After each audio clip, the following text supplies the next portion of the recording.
और मेरे बुजुर्ग भी हैं। पहले तो सबसे पहले मैं उन सबका बहुत बहुत धन्यवाद करता हूँ कि उन्होंने इतनी भारी संख्या में आके मेरा समर्थन दिया है और मेरे को मार्गदर्शन भी करेंगे, आशीर्वाद भी देंगे। मैं ये जो आवाज उठा रहा हूँ ये कोई छोटी आवाज नहीं है। आप भी खुद देखते हैं, आप भी उस चीज से परेशान हैं कि ये जो अवैध खनन है, इस अवैध खनन के ऊपर जो हम ये आवाज उठा रहे हैं, ये यहाँ पर कितना नुकसान दे रहा है वो आप भी देखते हैं और सरकार को भी कितना नुकसान दे रहा है वो भी आपको मैं अभी बता दूंगा। जो ये अवैध खनन है ये सबकी ही समस्या है, हमारी नहीं है। और अवैध खनन के साथ आपका ओवरलोडिंग भी है और ओवरलोडिंग के साथ हमने ये भी कहा है कि एक काला धन भी है। यदि हम अवैध खनन करेंगे और क्या नाम इसका जो ओवरलोडिंग है इसको भी सारा होगा तो ये काला धन तो अपने आप ही हो रहा है। तो इस चीज को आपके माध्यम से हम ये आवाज उठाना चाहते हैं। सरकार को भी आज हम ज्ञापन देंगे और राज्यपाल जी को भी हम ज्ञापन देंगे, आपके माध्यम से देंगे। और मैं आप लोगों से यही विनती करता हूं कि जब भी मुझे जरूरत पड़े, आप जैसे आज की बातें मेरा साथ देने के लिए खड़े हुए हैं कि आगे भी मैं आपको उम्मीद करता हूं ऐसे ही आप मेरा साथ दें। और आप लोगों से गुजारिश करूंगा, विनती करूंगा कि जब हम यहाँ से चलें कि सब हमारे साथ चलें पैदल। यहाँ से हम सामने अंबाला रोड पे होंगे, वहां से घंटाघर और घंटाघर से हम सीधा कलेक्ट्रेट जाएंगे, जहाँ पर अधिकारी हमें मिलेंगे, हम उन्हें ज्ञापन देंगे, उनको और राज्यपाल जी को। लेकिन यही आपसे विनती करता हूँ कि सड़क पे किसी भी तरह का कोई उड़दंग, गलत उड़दंग ना हो, गलत नारेबाजी किसी के बारे में ना हो, किसी का नाम लेके कुछ ना हो विशेषकर। और आप इसमें आए हैं, मेरा समर्थन करने आए हैं और नारेबाजी आप करो, तरीके से करो।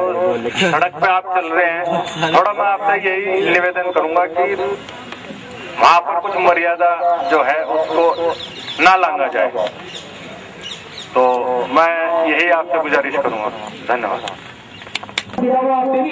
हमारे बड़े भाई उसके अंदर छोड़ दिया जाएगा कि किसी काम को करने के लिए युवा इकट्ठे करे, लड़के इकट्ठे रहे, बढ़िया प्रोग्राम हुआ, भीड़ अच्छी हुई, लेकिन अनुशासन नहीं होगा। अनुशासन सबसे बड़ा काम है। अनुशासन में कोई भी काम होता है तो उसकी दूर दूर तक चर्चाएं होती है, इसलिए अनुशासन बनाए रखे। और बात अवैध खनन की कही, ये वाकई बहुत गलत काम चल रहा है। जब सरकार ने खनन पर रोक लगाई गई है, निरंतरता इतनी ज्यादा हो चुकी है कि आज भी आप सड़क पर देखते हैं ओवरलोड ट्रालियां, ट्रक में कोई ट्राली लोड से बनी हुई किसी बाइक वाले को कुचल दिया, किसी के घर में आके किसी घर पे टकराई। थोड़े समय पहले, अभी 2 साल पहले नगर में बच्चन नर्सिंग होम पे लोड से बना हुआ ट्रक सीधा घर में घुस गया। काफी कहीं ना कहीं अवैध खनन हो रहा है, जिस वजह से लोग क्या करते हैं कि रात के छिपे चुकालियां लेकर चलते हैं, लोग की भड़के रहते हैं। वो इस तरीके से और सरकार सही तरीके से गरीब आदमियों के लिए हो, जिसके मकान बन गए हैं, मान ली किसी को मटेरियल की जरूरत है, पता आप सभी को रुका है, लेकिन इस खनन को रोकने के लिए एक युवा शक्ति में इकट्ठा होना पड़ेगा, एक साथ चलना पड़ेगा। और इस लड़ाई में कहीं ना कहीं हमें अपना नेता या अपना प्रतिनिधि या अपना एक बड़ा भाई मानना। जो इतनी भारी संख्या में लोग आए हैं, कम से कम आप ये तो दिखाओ अधिकारी को कि हाँ हम सारे हैं, वरना गाड़ी में बैठ के कौन देख रहा है।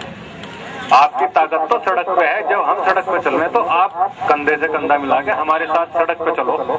ये ना हो कि भाई हाँ हम तो सुबह के चले हुए थक गए, वो थकावट थोड़ा सा इसे दूर कर दो जब तक हम डीएम साहब के पास पहुंचे और ज्ञापन जब हम दे दें। उसके बाद मैं आप लोगों से गुजारिश करूंगा कि आप हमारी कोठी पे आए, वहाँ आपका कुछ जलपान की व्यवस्था करी हुई है और यहाँ से बस कुछ गाड़ियाँ हमारी आनी बाकी हैं, 10-15 मिनट में वो भी पहुँच जाएंगी। उसके बाद फिर हम सब इकट्ठा होकर यहाँ से चलेंगे। शुक्रिया। जितने भी मेरे साथी आए हैं सभी के सभी यहाँ खड़े रहे। जहाँ इतनी देर वेट किया, मुश्किल से 10 या 15 मिनट में कुछ और साथी हमारे जो हमारे बीच में भोजन पहुँचेंगे और सभी के सभी यहाँ से साथ निकलेंगे। सभी के सभी साथी से मेरी गुजारिश। आदरणीय उम्र में तो शायद छोटे ही होंगे, छोटे भाई पुष्पेंद्र जी पूरे जिले से आए, अवैध खनन काला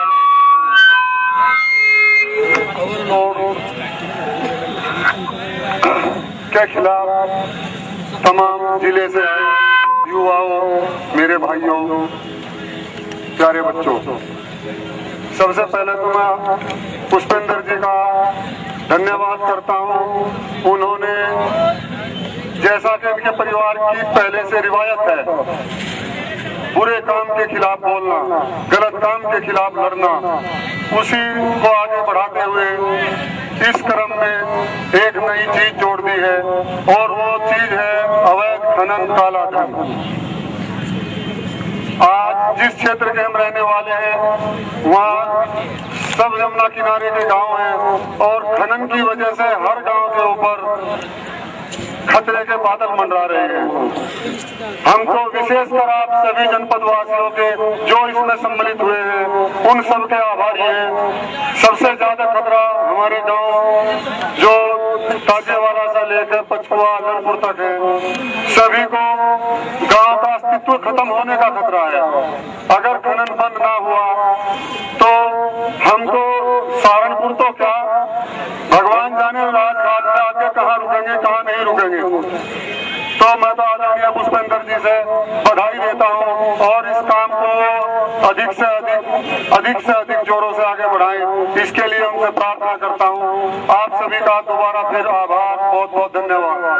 जय भारत, जय माता। बहुत बहुत धन्यवाद। मेरे सभी युवा साथियों से अनुरोध है कि हमारे बड़े हम जितने भी हमारे मार्गदर्शक हैं वो अपने विचार रख रहे हैं।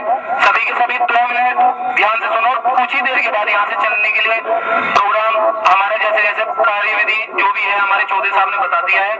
सभी के सभी से गुजारिश है आगे को आगे ना थोड़ा सा उनके विचार सुने ताकि पता तो चले कि हम लड़ाई किस चीज की लड़ रहे हैं। सभी मेरे साथियों से अपील है जो पीछे खड़े हैं आगे आ जाए। बहुत बड़े इम्तिहान की घड़ी है हमारे लिए, हमारे जिले के लोगों के लिए। एक खाली अकेला इकबाल हज्जी जो गरीब मजदूर था और आज उसके पास कई हजार करोड़ की प्रॉपर्टी होगी और हम लोग जो जिनके बाप दादाओं के पास कई सौ बीघे जमीन थी, हम मजदूरी के लिए भी तरस रहे। और भाई लोगों, जमुना में इतना अवैध खनन चल रहा, सारे अफसर देख रहे, झूठे मुकदमे हमारे ऊपर लगाए जा रहे और हम उसके बाद भी डर नहीं रहे। हम उसका मुंह तोड़ जवाब देने के लिए तैयार है और आप लोगों से अपील करते हैं सभी लोग इकट्ठे हो गए। इकबाल हज्जी को वही मार दो जहाँ से निकले था, आसाराम के बाप बचाने से। और सुप्रीम कोर्ट में इसके खिलाफ हमने काले धन के ऊपर भी दायर कर रखी है। और मेरे भाइयों, हाई कोर्ट में स्टे है खनन के खिलाफ, सब खनन बंद है। पूरे जिले में कहीं खनन बंद नहीं है। अगर कोई किसान अपने घर बुक्की से मिट्टी डाल जा, उसे एसडीएम और सीएम बंद कर रहे। और जो आदमी दिन रात वहां लगे हुए खनन करने पर हजारों गाड़ियां दिन में निकल रही है, उन्हें कोई नहीं पकड़ रहा। तो मेरे भाइयों, आप लोगों से मेरी रिक्वेस्ट है, मेरी अपील है, सभी लोग इकट्ठे होकर इस काले और बुरे काम के खिलाफ खड़े हो जाओ एकजुट और हमारी मदद करो। मैं आप लोगों से सभी से मदद मांग रहा मेरे भाइयों, और आप लोग मदद करें। आपके सारे हम लोग इकट्ठे होकर लड़ सकेंगे। बिना आपके हमारे पास कुछ नहीं है भाई, हम तो अकेले हैं। जैसे राजस्थान में सभी लोगों ने झंडा गाड़ दिया था, उसी प्रकार से हम चाह रहे हैं आप लोग हमारी मदद करें। हमें पता है इकबाल हज्जी इतना बड़ा खनन माफिया है, वो कुछ भी करवा सकता है। अभी तो झूठे मुकदमे फंसा रहा, वो लोगों की जबरदस्ती जमीन दाब रहा, उसके बाद वो हमें जेल में पहुंचाने की पूरी कोशिश कर रहा। हमें मरवा भी सकता है, हमें पता है हमारे साथ कितना गड़बड़ कर रहा जाता। भाई आप लोगों से यही अपील है, सभी लोग इकट्ठे होकर इस काले धन को उसके पास से निकालो और इसे हम लोगों का धन है, सरकार का धन है, सरकार के पास जाए, हम लोगों के पास जाए। ये इकबाल का कुछ नहीं, उसके बाप का कुछ नहीं है इसमें। तो मेरे भाइयों, आप लोगों से रिक्वेस्ट है, ज्यादा से ज्यादा लोग हमारी मदद करें। अपने यार प्यारे रिश्तेदारों से उम्मीद करी जा सके भाई, लोग उससे डर रहे लेकिन डरो ना। जब तक भगवान की तरफ से ऑर्डर नहीं आपके मरने का, तब तक कोई मार नहीं सकता। तो भाइयों, आप लोगों से यही अपील है, काले मोटरसाइकिल पर इमरजेंसी में 3 आदमी बैठ जाता, चालान काट दे आरटीओ, और दिन रात 500 टन की गाड़ियां जा रही, आरटीओ कुछ नहीं कर रहा। तो भाइयों इस बात को समझो, अगर हमारी माँ या बीमार हो जा, भाई बीमार हो जा, हम उसे हॉस्पिटल ले जा रहे, कार में बैठा गए, बोला 8 आदमी बैठे इसमें, तो इनका चालान करो, और बहन जो 500 टन गाड़ियां जा रही भर के 600 टन, तब नहीं कुछ भी हो जाओ। तो मेरे भाइयों इस बात का ध्यान रखो और पूरी कोशिश करो, हमारा सहयोग करो। आप लोगों से सभी से मेरी प्रार्थना है, और पुष्पेंद्र भाई ने और इन सभी लोगों ने जो यहाँ इकट्ठा करे लोग, ये पहली कड़ी है, धीरे धीरे बहुत कुछ होगा। महात्मा गांधी इतना अमीर था, बैरिस्ट्री पढ़ने जा रहा था विदेश, लेकिन उसके दिमाग में ख्याल आया कि यार जब ये यहाँ इतना बुरा हाल है, चलो अपने देश में सेवा करेंगे। तो उन्हें कोई कमी नहीं थी उसके बाद, तो उसी तरीके से ये काम चलेगा, ये भी काम ऐसा ही है। इससे भी आजाद होना हमें आप लोग सब करेंगे तभी आजाद होंगे। तो मेरे भाइयों आपसे रिक्वेस्ट है, हमारी मदद करो, हम बहुत परेशानी में हैं, ठीक है।